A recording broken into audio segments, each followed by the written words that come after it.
Վաղ առավոտյան հնոցների ավագ վարպետ Հակոբ Մոսինյանի մոտ է եկել գործարանի դիրեկտոր ընկեր Մելիք Սարգսյանը։ Վարպետը զեկուցում է հանքանյութի գիշերվա արվում է նորմալ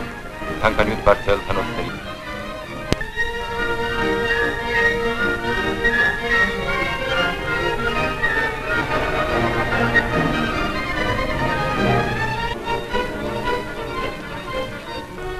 Ալլավերդու մեդալուրգները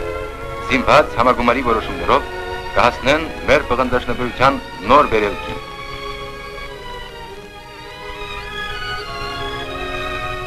Հնոցաբան վարպետ Սաղաթել Դավթյանը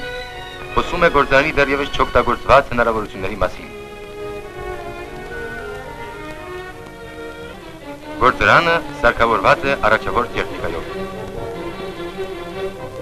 Գիշեր ու ցերեկ այս կոնվեյերը հանքանյութը հնոցի երախն է հասնում։ Բոցերի այս խառնարանում իսկույն լավայի են վերածվում կոնվեյերի վերած նյութերը։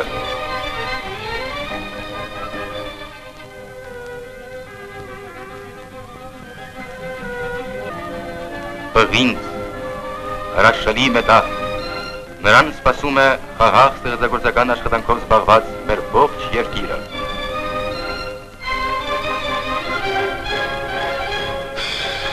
Բաժնի ավագ վարպետ Վաչագան Հարությունյանը Երևանի լեռնամետալուրգիական տեխնիկումն է ավարտել։ Նա արդեն գործարանի լավագույն վարպետներից մեկն է։ Նա ապրում եւ հուզվում է իր աշխատանքով։ Սիրում է այն, գիտակցելով նրա կարևորությունը մեր հայրենիքի համար։ Բղինձ ձուլելը միշտ տղամարդու պրոֆեսիա է համարվել։ Առաջավոր տեխնիկայի կիրառումը աշխատանքը ձուլարանում մատչելի դարձրեց նաեւ կանանց համար։ Արտասոլի հնոցի ռեժիմում տեղի ունեցող ամենափոքր փոփոխությունը անմիջապես արձանագրում են այս նուրբ գործիքները։ Ավարտվեց Վարդուշ Իսոյանի հերթափոխը։ Նրան փոխարինում է Վերա Գասպարյանը։